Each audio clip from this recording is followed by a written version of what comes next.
Make sure you come over for the next Christmas. Last year you said it was okay just for my husband to come. Is it really okay now? After you helped me when I injured my leg, there's no way I could say otherwise. Besides, we're also celebrating my 60th birthday this time. I wasn't well regarded by my mother-in-law. However, it seems that our relationship is slowly being mended thanks to my efforts. I was pleased to think so, but it seems I was mistaken. Welcome. It must have been cold outside. Come in and warm up. When we went to my in-laws' house, my mother-in-law and father-in-law greeted us at the entrance. When we were shown to the living room, there were only 3 chairs there. Thinking it was an oversight, I looked around the room for another chair. The reason there's no extra chair is that I didn't put any out.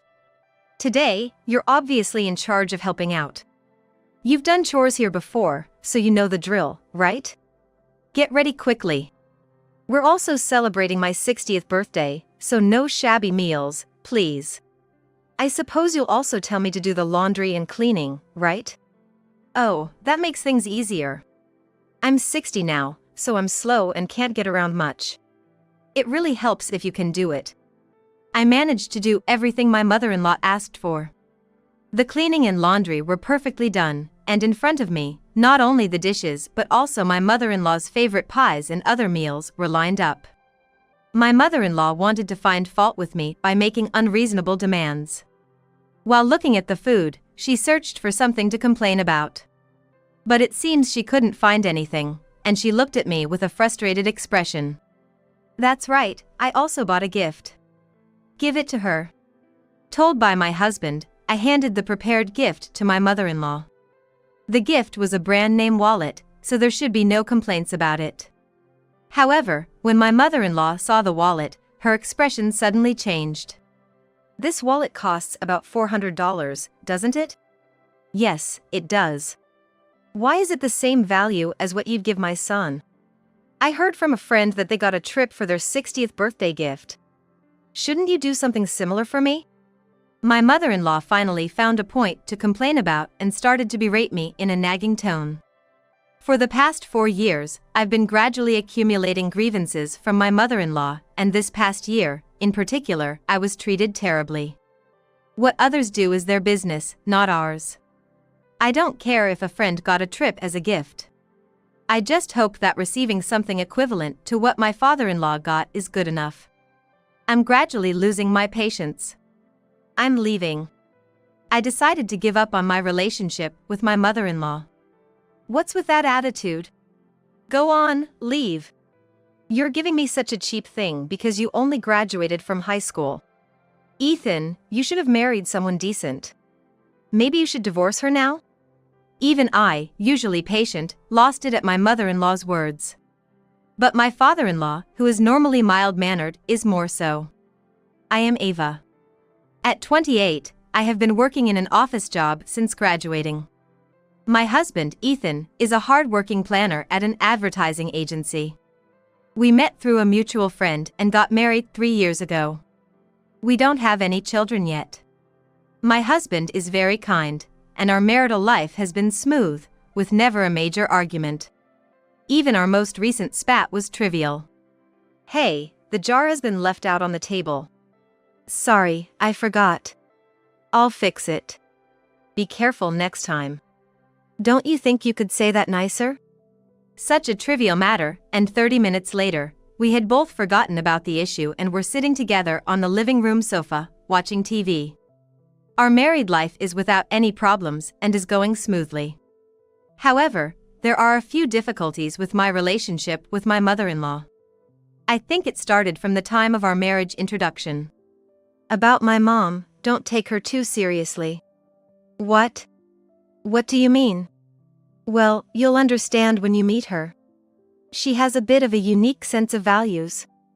I'm getting worried now. What if she doesn't like me? You don't need to worry that much. If you act normally, you won't be disliked.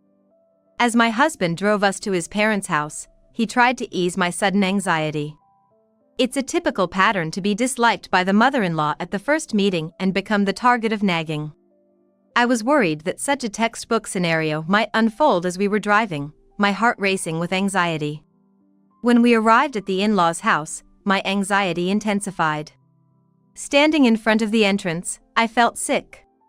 Maybe because we had been in the car for about 3 hours. I steeled myself. "Welcome, Ava. It must have been a long trip. Come on in." Emily, my mother-in-law, greeted me with a smile. She led me into the living room, maintaining a cheerful demeanor the whole time. Her first impression was the exact opposite of what my husband had told me. When we entered the living room, there were 4 chairs, but no one else was there. "Sorry about that. My husband is on the farm. I told him to come back around this time, but let me call him, just wait here." After seating me and Ethan, my mother-in-law went to the next room to make a phone call. With my mother-in-law out of sight, I quietly confirmed with my husband. "Hey, you said she was a bit offbeat, but she seems really nice?" "Well, it's hard to explain." My husband furrowed his brow in a troubled expression. To me, my mother-in-law didn't seem like a bad person. I assumed she must be strict with her own children. Ethan graduated from a good university and works vigorously at an advertising agency, which must be due to his mother's strict upbringing. I felt relieved that my pre-arrival anxiety was unnecessary and felt a weight lift from my shoulders. However, I began to understand what my husband meant when his father arrived. "Sorry, he just got back and is changing. Please wait for him." "No problem at all." After a while, my mother-in-law and father-in-law, Oliver, returned to the room. Their expressions were gentle, making a good impression again. "Sorry, I got held up and couldn't come back earlier. I'm sorry for interrupting your work." A little behind, Oliver, my father-in-law, arrived. He apologized with a remorseful expression for making me wait. He seemed humble and gentle. Both parents appeared to be nice people, which reassured me. However, the atmosphere in the living room tensed up with the first thing my mother-in-law said to my father-in-law. "You haven't served coffee yet. Could you do that quickly?" "Oh, right. Just wait a moment. Make sure you wash your hands well. I won't forgive you if you touch everything with hands covered in pesticide." "I know that. I'm saying it because you don't seem to know." My father-in-law gave a wry smile and headed towards the kitchen. As I looked at Ethan, he indicated with his face, "This is what I meant." "Sorry about that. He's not very attentive." "No, really, it's no trouble at all."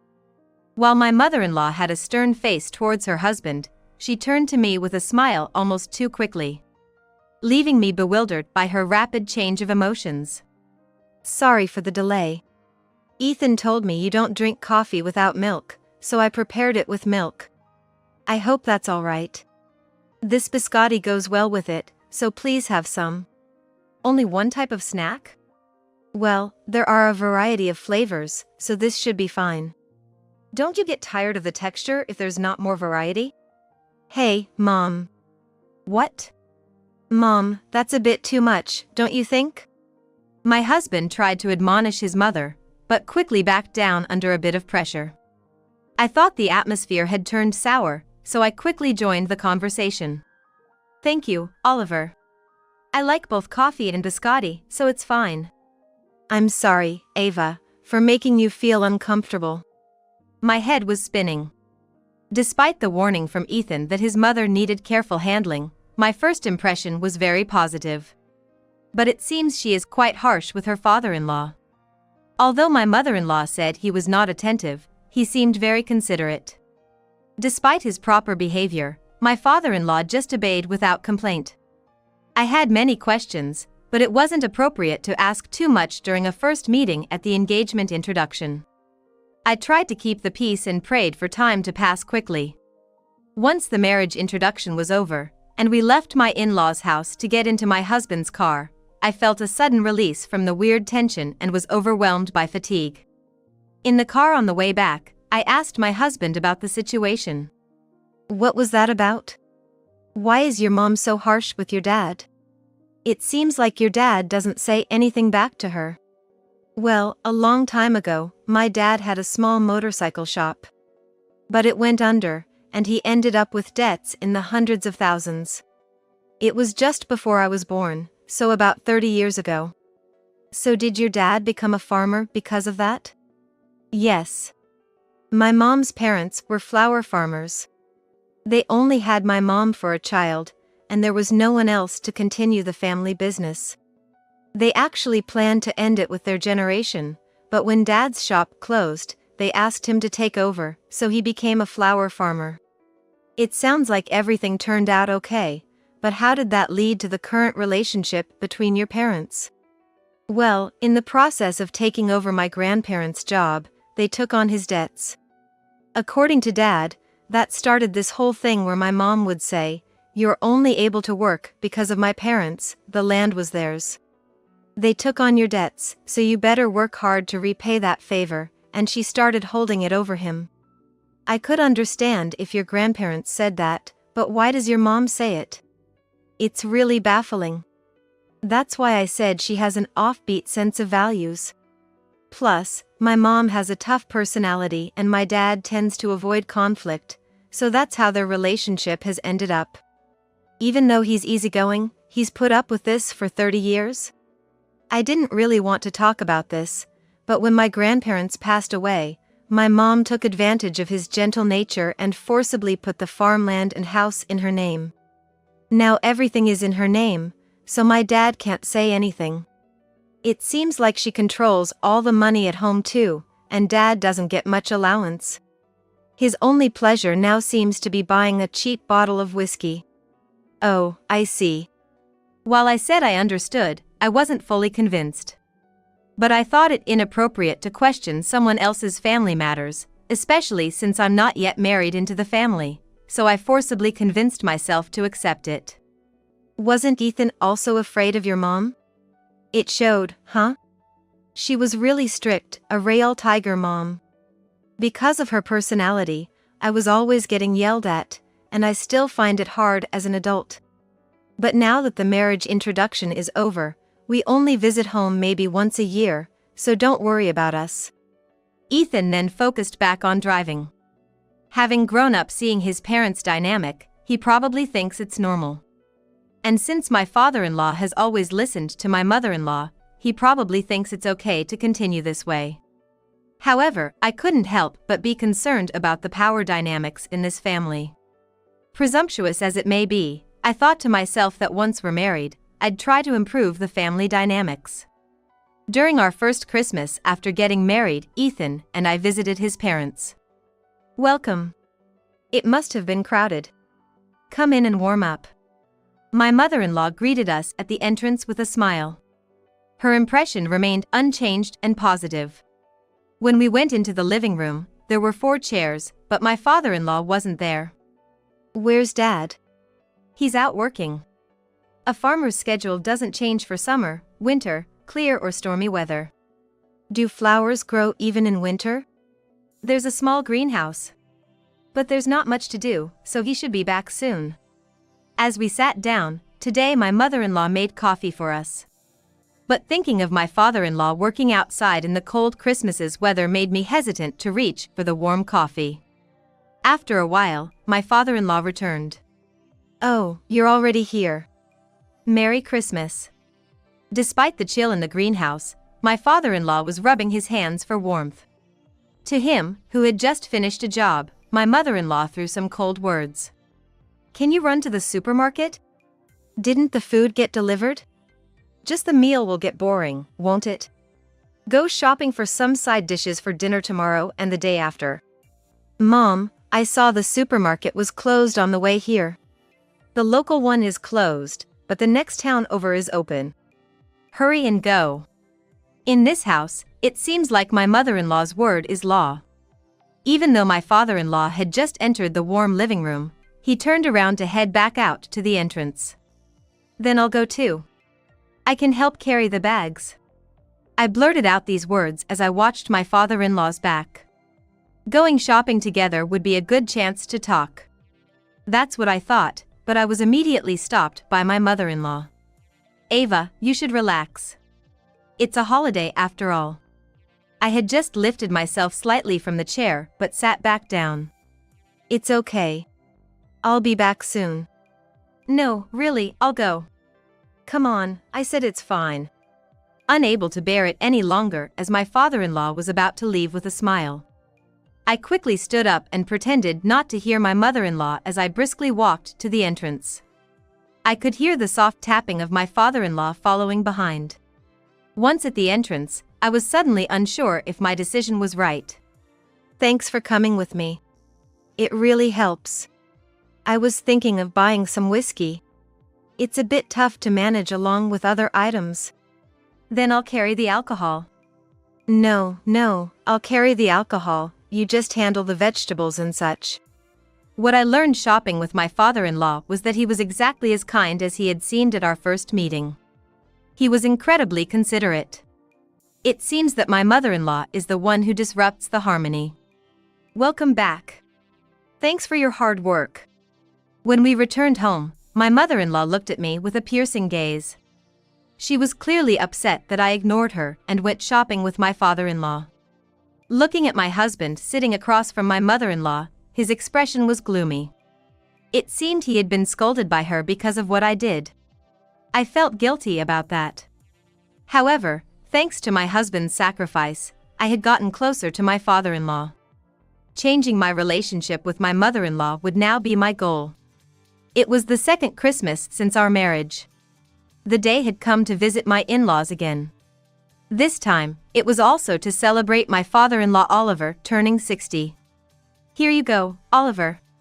Whiskey? Is it really okay to have something this fancy? Every once in a while, it's fine to enjoy something nice. Thank you. I'll enjoy it tonight. My father-in-law grinned like a child who had just gotten a toy. Ethan and I relaxed, pleased that he liked the gift. However, my mother-in-law alone had a troubled look. She started fiddling with her smartphone, presumably looking something up. Wait, this whiskey costs $400? Isn't that too much for him? What a tactless thing to say. Her words halved our joy. Isn't there anything for me? This is for Oliver's 60th birthday celebration. Your gift is. You too aren't very thoughtful, are you? Couldn't you imagine how I would feel if you only prepared a gift for him? Oh, that's right, Ava, you didn't graduate from college, did you? That must be why you're thoughtless. You're not planning on causing Ethan trouble all your life, are you? No, that wasn't my intention. Mom, that's too much. I tugged at Ethan's shirt where my mother-in-law couldn't see. What? I just think that was a bit too harsh. I helped pick out the gift too, so I guess I'm thoughtless as well. Keeping your parents happy is part of a wife's job. So this is Ava's responsibility. Ethan seemed to understand my intentions. It was comforting to see Ethan, who was usually intimidated by his mother, muster the courage to stand up for me. But if my husband and mother-in-law start clashing, it could make it impossible to improve family relations. I decided to just accept my husband's feelings and take the brunt of my mother-in-law's bitterness. This time, it became clear that my mother-in-law always needs to be the center of attention and gets upset if things don't go her way. Although I can't say our relationship has improved, understanding her personality is a step forward. Now, it's the third Christmas since we got married. Did you come too? I wish Ethan had come alone. As soon as I entered, I got a preemptive strike from my mother-in-law. Ignoring her comment, I went shopping with my father-in-law and ended up buying presents only for him, which seems to have added to her displeasure. I thought her impression of me was already low, but I didn't expect to be pushed out after just 2 visits. Trying to talk to her now would only worsen the situation. Okay, I'll be leaving. I decided to leave the in-laws' home within 10 seconds. Then I'll go too. As my husband tried to leave as well, I gently tapped his backside where my mother-in-law couldn't see. If he leaves with me now, it might look like it's my fault, and she could misplace her resentment towards him. Moreover, if their relationship worsens, it could make it more difficult to mend. I thought the best thing to do was not to upset my mother-in-law, so I decided to leave alone. This time, it was clear that I was already disliked by my mother-in-law. The situation doesn't look too good. As I was pondering our future relations, an incident occurred. Around spring, my mother-in-law missed a step and sprained her ankle, and she was in so much pain she couldn't do housework, so she asked Ethan for help. Despite not inviting me to her house over Christmas, she has the nerve to ask for help now? I'll act as if I'm not bothered by it. But I work too, and it's a 3-hour drive one way to the in-laws, so it's really difficult to help out. I hesitantly called to decline. How's your foot doing? It's tough to walk right now.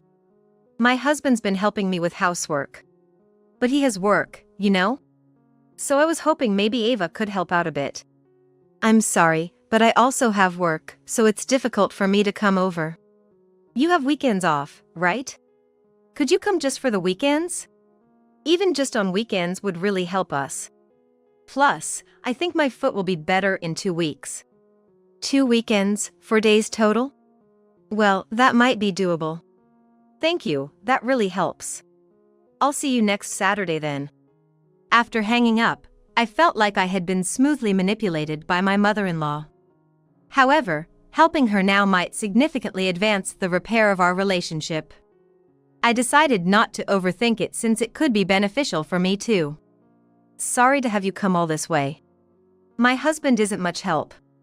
I think it's just because he's also busy with the farm.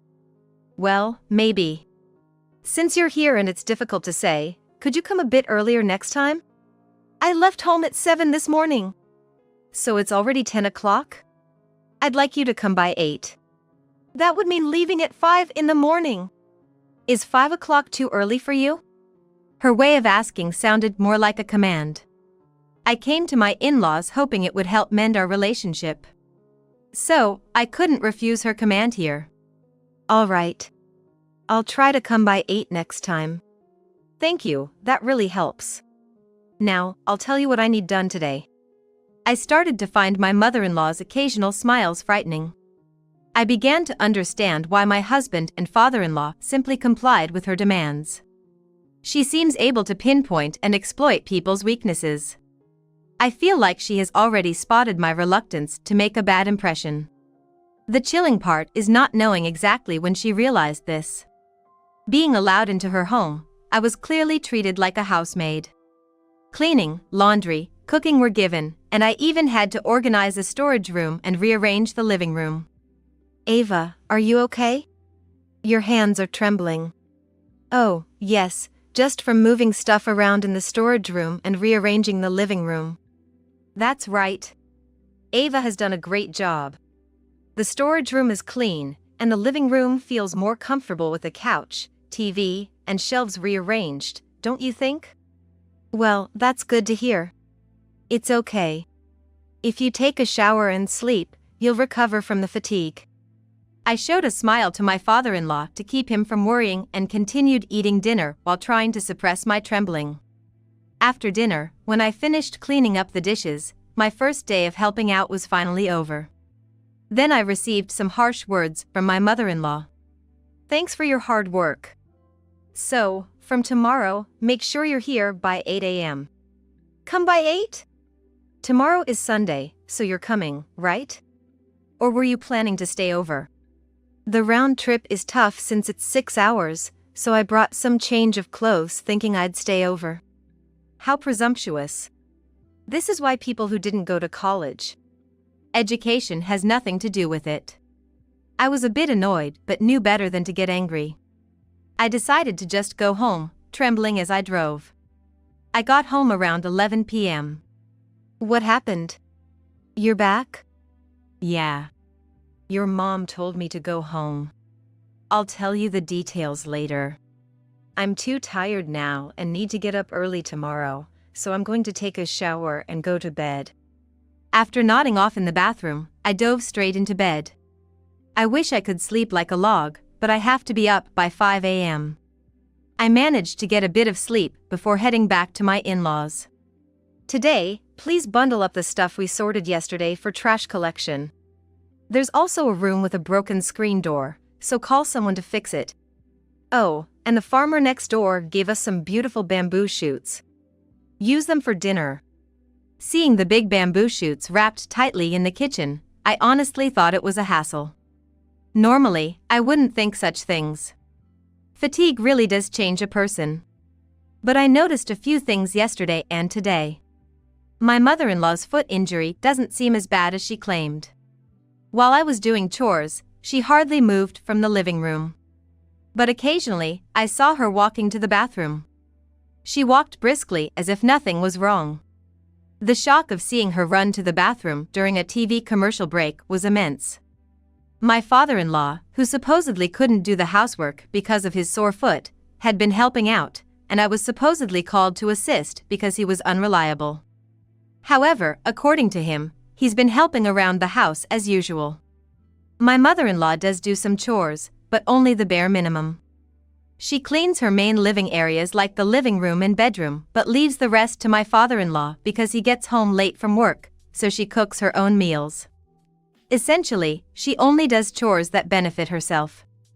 On the drive home, I wondered why I was spending my precious weekends shuttling back and forth between home and my in-laws. I got home again at 11 p.m. Tomorrow is a work day, so I wanted to escape to my bed as soon as possible. Are you okay?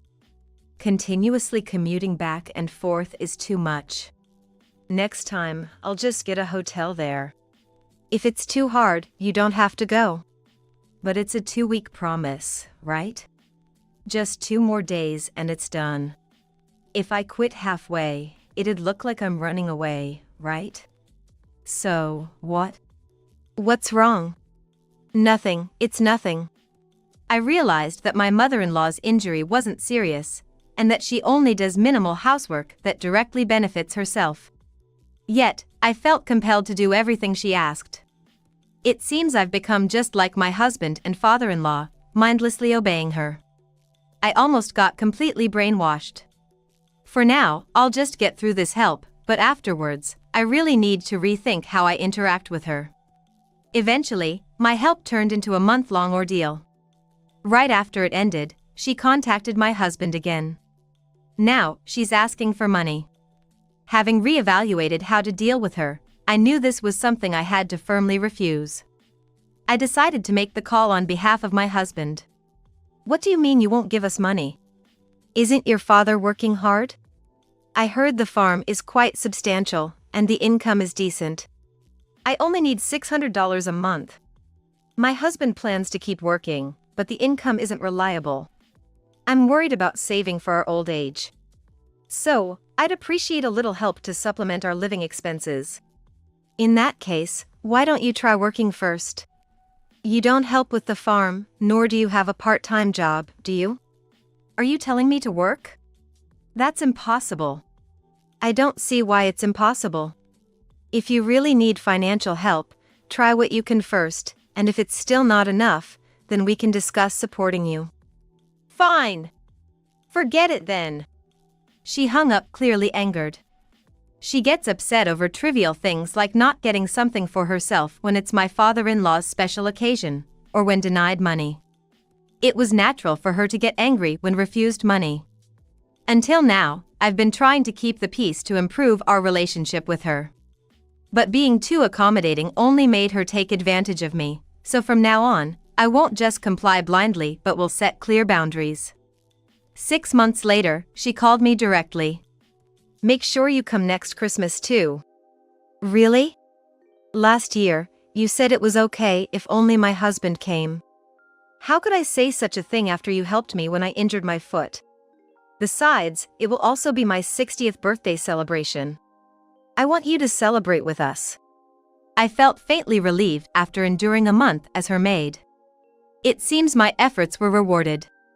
This time it's also her 60th birthday, and it feels like the invitation is partly because she expects a present, but I won't dwell on the details too much. I decided to happily accept the invitation to her home. Yet, this joy would transform into a different kind on the day. My 4th Christmas after getting married. We arrived at the in-laws in the early afternoon. Welcome. It must have been cold out. Come in and warm up. My mother-in-law, back to her initial cordial demeanor, greeted us at the door. As usual, my father-in-law wasn't there when we were shown into the living room. However, there were only 3 chairs. I thought maybe she forgot to put out another, so I looked around the room. The reason there's no extra chair isn't that I forgot to put it out. Today, you're obviously on duty again. You know what to do since you've managed the house before, right? Get ready quickly.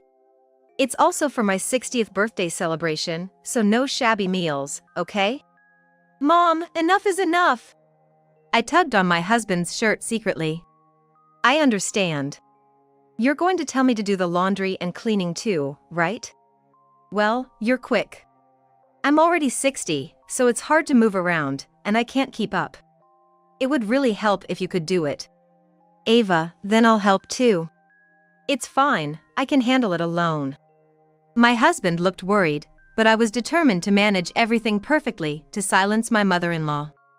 For a month, I had memorized everything about the house and the neighborhood shops.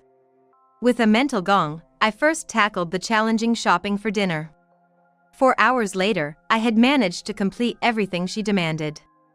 The cleaning and laundry were done perfectly, and the table was set not just with the meal but also with her favorite pie and other dishes. She probably wanted to find faults to complain about. She looked for something to complain about while eyeing the dishes I had prepared. However, it seemed she couldn't find anything wrong, and she looked at me with a resentful expression. That's right, there's also a gift I bought. Ava, please give it to her. Prompted by my husband, I handed over the prepared gift to my mother-in-law. It was a designer wallet, which should have been beyond reproach. Yet, when she saw the wallet, her expression suddenly changed. This wallet costs about $400, doesn't it? Yes, it does. Why is it something equal to what you'd give your husband? I heard from a friend who got a trip for their 60th birthday. Shouldn't you do something similar for me? She finally found a point to nitpick, speaking in a nagging tone. Over the past 4 years, I have gradually accumulated dissatisfaction towards my mother-in-law, which has intensified this past year due to my helping her. What happens elsewhere doesn't concern me. I don't know about any trips given as gifts by others. I'd rather she appreciate that she received anything comparable to what my father-in-law got. I was running out of patience.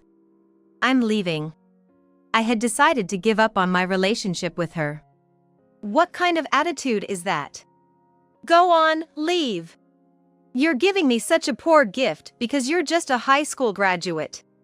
Ethan, you should have married someone more respectable. Maybe it's not too late to divorce?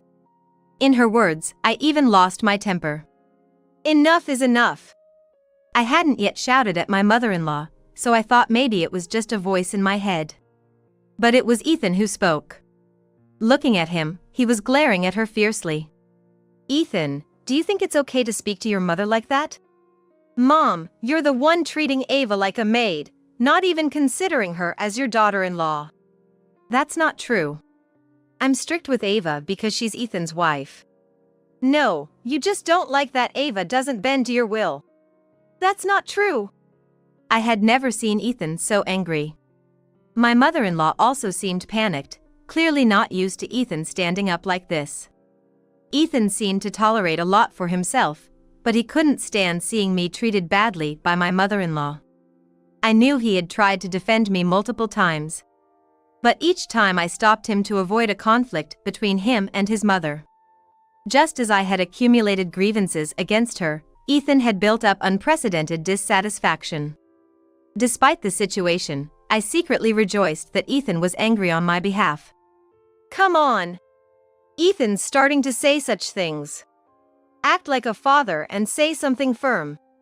Confused about how to handle Ethan's anger, my mother-in-law turned to my father-in-law, hoping he could calm things down as he usually dislikes conflict. Quite an opportunist expectation. But it seems today won't go as my mother-in-law wishes. Maybe we should have divorced earlier. Right? Someone like her isn't suitable for Ethan, right? That's not it. I meant you and me. Ava has been trying to reach out, but your attitude has been terrible. How can you treat her so badly? It appeared my father-in-law was also angry on my behalf. Unlike Ethan, who was visibly furious, My father-in-law just stared down at my mother-in-law and spoke calmly. Each word he uttered carried a clear anger, which felt even more intimidating due to his usually gentle nature. Do you want a divorce from me? Ungrateful. Thanks to my parents, you're still working and living in this house. Dad has supported a non-working mother for 30 years. Hasn't he repaid any supposed debt by now? Besides, the only people he should be repaying are his parents. They'd probably say he's done enough after all the care he's given. What about the farm? You were planning to ask Ethan to take it over one day, weren't you? I was thinking about asking, but I won't force it. He seems happy with his job now, so maybe I'll ask him when things settle down. If he says no, I'll let it be. So you're okay with ending our generation's work on the farm? Heartless. Your parents initially planned to end their work with their generation. They said there's no need to force it to continue. I've never heard such a thing. You've never helped with the farm work, so it's no wonder you haven't heard. Previously, a little pressure was enough to make Ethan and my father-in-law comply. Realizing her usual pressure tactics no longer had any effect, my mother-in-law seemed to come to terms with the fact that she had no way to turn the situation around. She remained silent, her mouth slightly agape. Ava, I'm sorry for everything up to now. I'm sorry too. I should have been firmer and acted sooner. No, it's okay. Thank you. My husband and father-in-law's expressions had returned to their usual gentle nature. However, the impression of their earlier anger still lingered in my mind. I had things I wanted to say to them but couldn't. The issues with my mother-in-law were clear from the start, and the problem was easily resolved just by them standing firm against her. However, I had nearly succumbed to her manipulation in just a few years. I think it wasn't easy for the two of them to break free from the long-standing fear and obligation they felt toward her. I'm grateful they mustered the courage. I wanted to say all this, but I couldn't speak. I hope that even the few words I managed to say conveyed what I meant. I plan to properly thank them once things settle down a bit. So, what should we do now? Dad, why don't you come stay with us for now? That sounds good. Is that okay? Then I'll impose on you for a little while. The three of them quickly decided among themselves. We left the mother-in-law's house with her standing there, mouth agape, and the food untouched. Afterward, my father-in-law divorced my mother-in-law and left the marital home. During the divorce, he transferred most of his property to her. This was not an act of capitulation. My mother-in-law had forcibly transferred the land and house to her name when my father-in-law's parents passed away. She had always held over him that he was only able to work and live because of the property she controlled. But this backfired. The farmland is difficult to sell or transfer to non-farmers due to agricultural laws. It's common for farmland to be abandoned if there's no successor, as many farms face labor shortages and few are looking to expand. Thus, my mother-in-law ended up stuck with the farmland after their divorce. My father-in-law quit the floral farming business, and those who had worked with him left when he did. Those workers went to farms of acquaintances introduced by my father-in-law.